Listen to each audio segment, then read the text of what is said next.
as we await the finals of these DALA 7s, the 2025 edition. This is the 18th, and when you look at it, the sky is finally opening here. It was forecasted for rain at around this time, delayed by an hour or so, but it's opened. The skies have opened and the rain is coming down. Nothing will stop these finals from proceeding, and all the fans in the stadium rooting for whichever team they have. Closer to home here is KABRAS. Last year they won these DALA 7s, and now they are looking to come back and defend that title.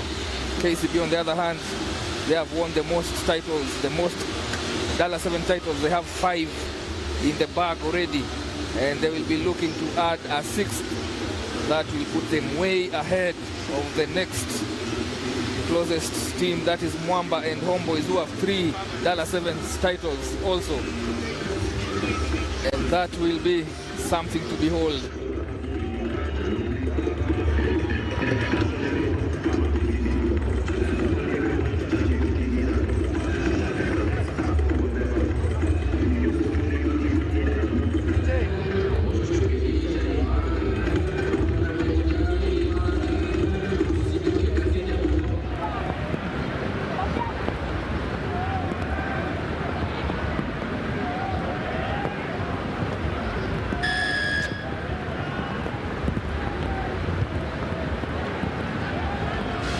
And we kick off in this final match of DALA 7s 2025.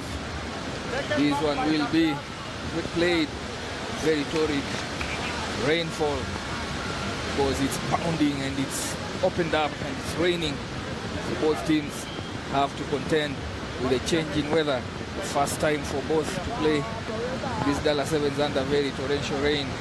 The ball will be slippery, but the players are focused, wanting to get one more title. KCB, what is in offer for them? They are looking for as many points as possible to close this season.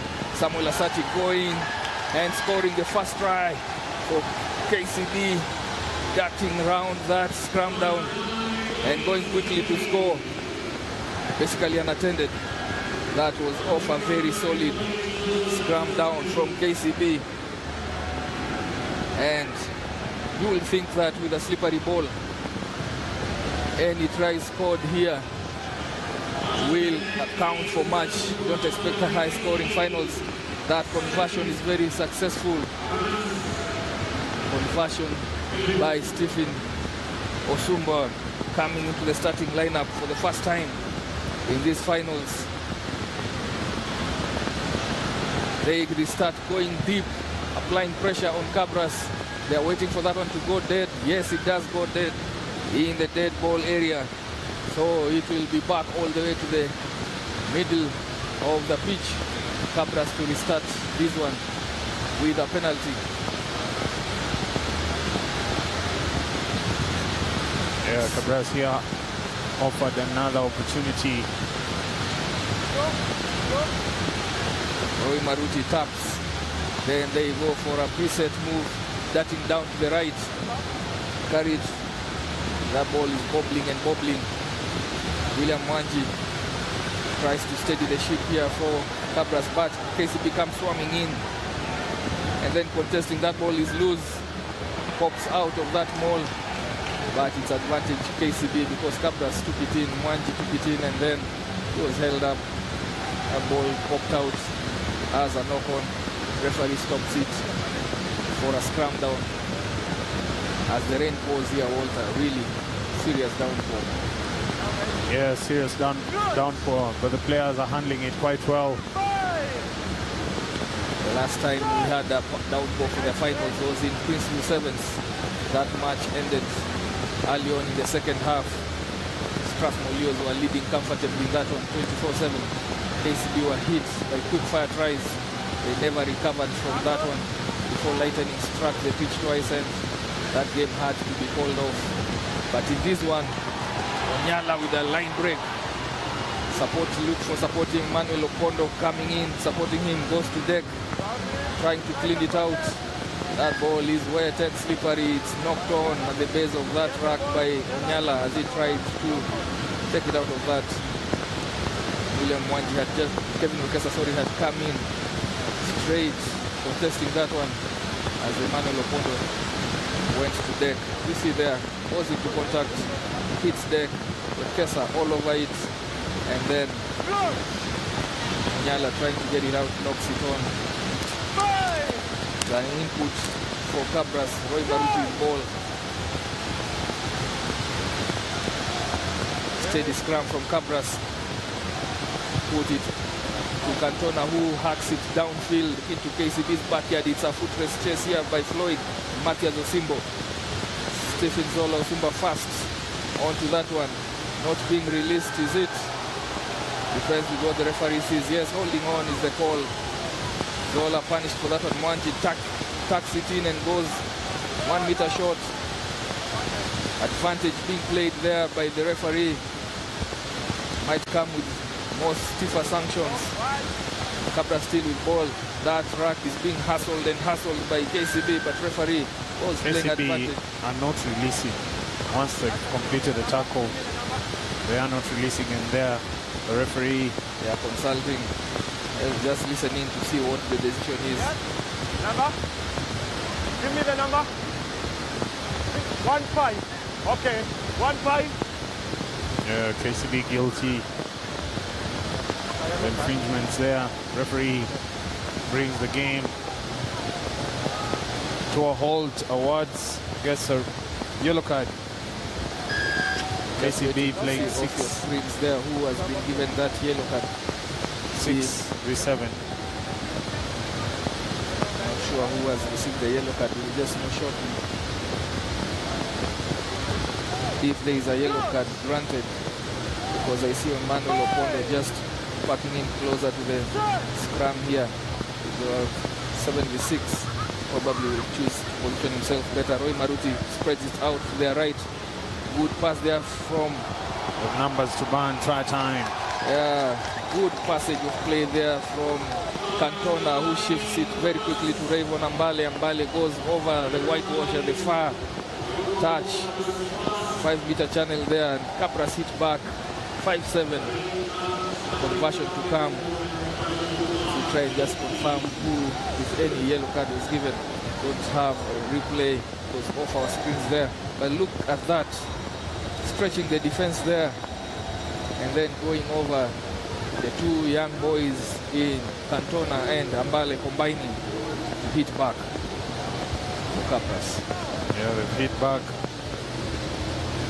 The challenge was to score next, and they have scored. Hoping that the rain, that the rain could probably subside, but it's already a wet ball, so they'll have to contend with the conditions for the next 7. There you go, the conditions. KCB spilling the ball. The ball goes backwards. KCB giving KABRAS an opportunity to attack just right before the halftime break. Goes backwards, but that second pull goes forward. That means barely any seconds remaining on the clock here, Walter. Yeah, I don't know what the attitude for KCB would be in this last play. 5-7. They have 2 points. They have an attacking opportunity, a scrum down. They probably go and look to score another try or kick it and afford to go into the break in the lead. I think they'd rather go into the break with the lead, because if they do kick it downfield and they do have an unstructured chase, a kick chase, then KABRAS have enough arsenal in their back to come back and score at the hooter here, because we are facing now halftime break. Samuel Lasati fits in the scrum, backpedaling.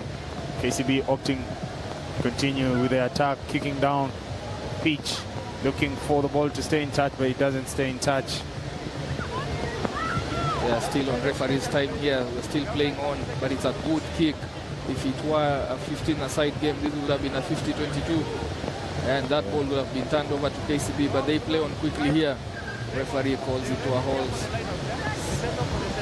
Yeah, just says they retake it there because the KABRAS receiver was ahead of the thrower. That is William Wanji. And this has to be spot on from KABRAS. Any overthrow or any turnover in possession, KCB are in fertile territory here. They might make them pay for it. They don't contest that line out. And KABRAS identifying the territorial pressure, taking us into the halftime break, losing this one, trailing 5-7 KCB in the finals of the DALA 7, the very finals of 2025 season of the sevens.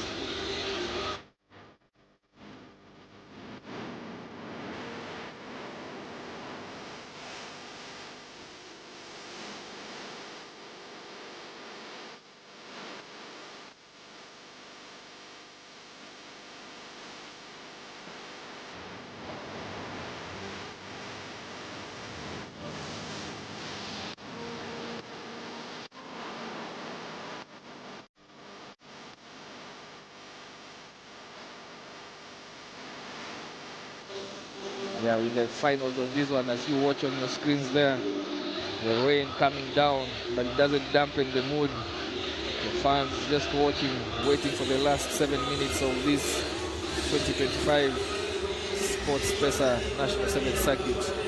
We're in DALA Jomo Kenyatta International Stadium.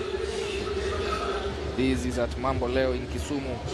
We've had a fantastic first day. Early morning today we had the big one that determined the outcome of the circuit. But this one, this is a battle for the DALA 7th title. The defending champions KABRAS taking on KCB. And both sets of fans traveled far and wide to the lakeside city. It's been a tough first half for both teams. The wet conditions making the passing game really cumbersome. But in it, it's 1-2 points, a conversion separating the two teams.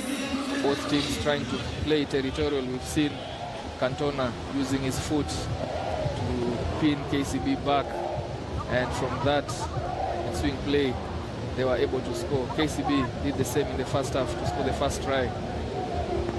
As we are ready to kick off, Cantona with ball in hand. How does he take this one? Short and high or deep? And pressure. It's a short and high one. Tapped backwards off the head of a KCB player. Yes, rightfully so. Good refereeing there by the assistant referee. It's KABRAS ball. KABRAS will be attacking fast in the second half. Brand Mutua once again rises. KCB opting not to challenge the line out. Cantona looking to fix KCB oncoming defense. Strong counter coming through for the bankers. One pass needed out, tapped backwards. Good return for KCB. Vincent Onyala puts the ball to the boot. The bounce, where does it go to? Matthias opting to kick the ball down pitch. Opting offside. Yes, he has to place everyone on side. KCB offered an opportunity to attack fast this second half. Olukusi going straight into the man. Big response from the defensive team. KABRAS. Strong tackle there. Matthias is left on the floor there with that. Bob arriving, falls off, taps it backwards on the floor there, went back. Big tackles coming in as they finish off the tackles. 1v1 on the outside there, shaken, but not going straight into score. That would be Floyd Wabwire. Gets the better of Kevin Wekesa, who is a colorful character, not taking those words very well from Floyd. It doesn't matter to KCB, they hit the lead, extending it again by another 5 points. That was a well worked out. The key thing there for KCB was ball retention. They were good, this slippery under turf, to ensure that their ball is theirs. And with a successful conversion there, that score remains at 12-5. As you see, they're just slipping and falling, but extending and scoring that try. Then there was a cover tackle that I think that's what riled Floyd Wabwire. He felt that he was targeted there because Kevin Wekesa punches some very strong tackles. That missed conversion keeps the game a one-score game. Conversion wide there, 12-5 in favor of KCB. With the restart here, the rain has stopped, but the underfoot is slippery, the ball is slippery, so the conditions not really changing much. Nyala going for that one, but it's into touch from KABRAS. There's KABRAS, hands in the air, tapped it into touch. So advantage KCB, they have possession. So far, KABRAS have been very superior in that aerial contest at the lineout. This is first one for KCB. Wait and see how they handle this one. Start with ball in hand, trying to judge that call, and he does it well. Comes around on a loop around pass, move there, then he gets up, held up, it's a maul, but Onyala rips it out and he's taking off, kicks to the backyard. That one will go straight into all touch. The way into the dead ball area. Yeah, Vincent Onyala's second kick there. KABRAS not employing a sweeper, they're all defending 7 up, and that offers some space just right behind the rushing defense. You have to measure the kick, the weight, the balance, and there Vincent Onyala missing that one. Yeah, Vincent Onyala. Should be a scrum down to KABRAS. Bit of a chit-chat there at the scrum. Kevin Wekesa looking on the other side and seeing his teammate, or is it teammates? There's a change in personnel there for KCB. Brian Wahinya coming in for Emmanuel Opondo. Asati, the back of that, waiting for that ball, gets it, looks to launch a counter-attack, and Olukusi punished for coming in and going straight off his feet. The weather not helping here, the conditions not helping, but you have to be alert and alive to the changing conditions on the surface here. See there coming in strong. Asati goes down and Olukusi sealing straight away. So KABRAS using the boot well, going into just 22 here. KCB's 22. They are being called to defend this one, and they overthrow it. Onyala again with a boot to the ball, and then Osimbo recovers it well. These are danger times. These are danger times for KCB because that kick is also good. Asati under pressure here, acrobatic kick into touch. He recovers to kick that out. That replay will show you a lot of things. But KCB not messing around with territory. They want to play in KABRAS half, but Wahinya misjudges that kick. We'll just have time enough for a replay. And you see how Asati saved KCB there. One of the kicks I've never seen in a long while. As you see Osimbo looking to go, then puts the ball behind the defense. Look at Asati here. Ball beats him. But he's able to twist and turn and kicks it into touch, saving KCB. Now here, Floyd Wabwire taking on the back line. Good support inside, offloading KCB. But ball is ripped by Roy Maruti, and they set off KABRAS with numbers out wide. Olukusi lining up Kevin Wekesa. Huge collision there. Good battle. And contesting this one, making a meal of it. You can't kick the ball through the rack there. The rack is formed. KABRAS survived that. Ravon looks for the man out wide, a kick, a chase, hoping for the bounce. Matthias gets it. Matthias offloading. Big contact there. KCB with a turnover. They have it. The referee says they need to play it. Tired bodies, KABRAS scattered.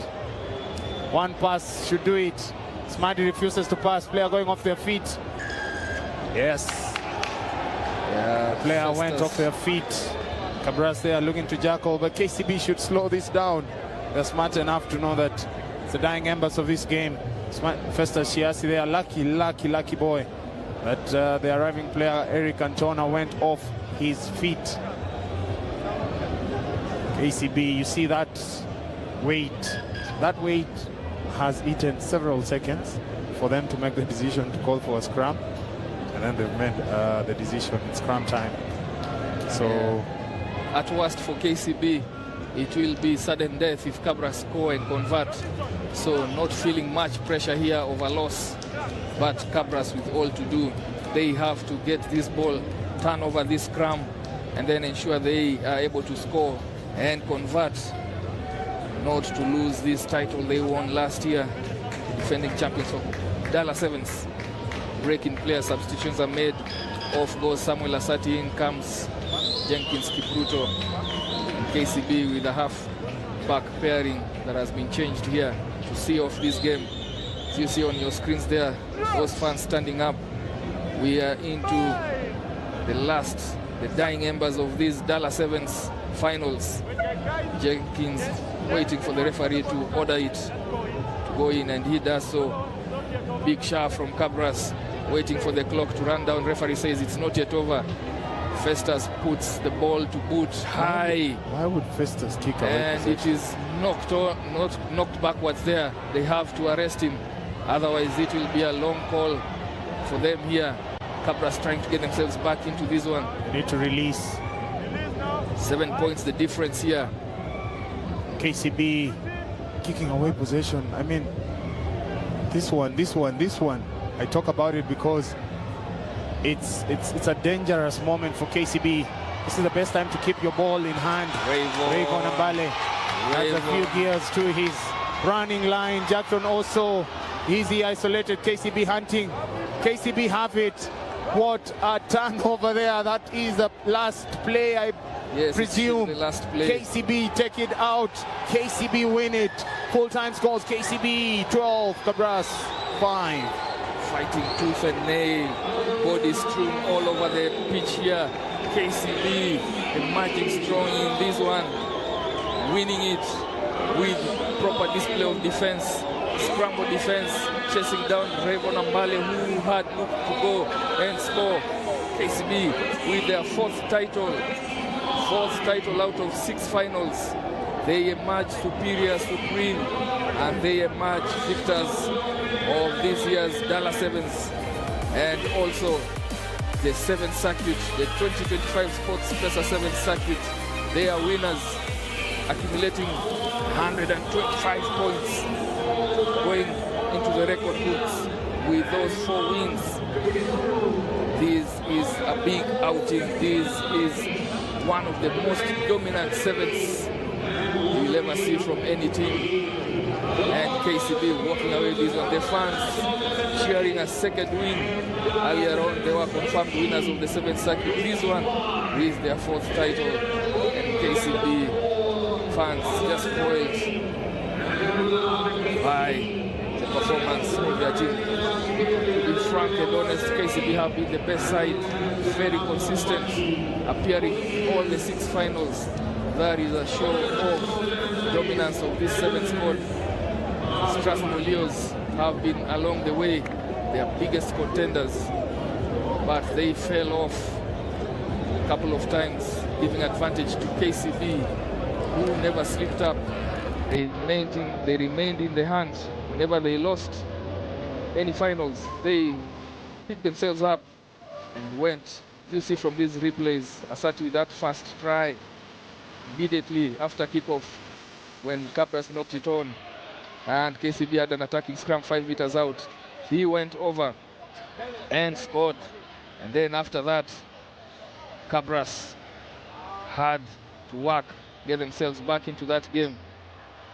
See here, just KCB coming into for the second try here. Floyd against Kevin, and a bit of chat back there between the 2 players. They know each other from the Kenya 7 setup.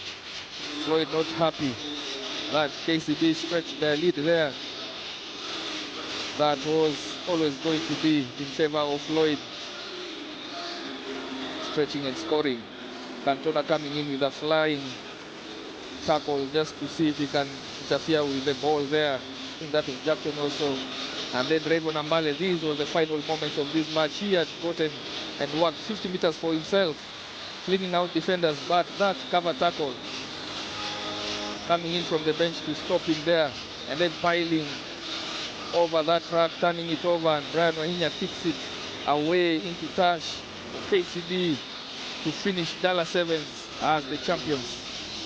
And KABRAS, hands on the head, they came so close, but these 7 circuits have seen KCB dominate all teams save for Strathmore Leos. They have lost only to Strathmore Leos in the whole of the 6 legs. Very consistent show. And you see here, after it, players coming together as they talk about the finals, something that you do not see in other sports. Players huddling together, discussing the match, cooling the tempers, appreciating the winners, commiserating with the losers. But at the end of it all, rugby is the winner. And we have seen a proper display. The conditions changed dramatically before kickoff. Heavy downpour. You see players there with blades of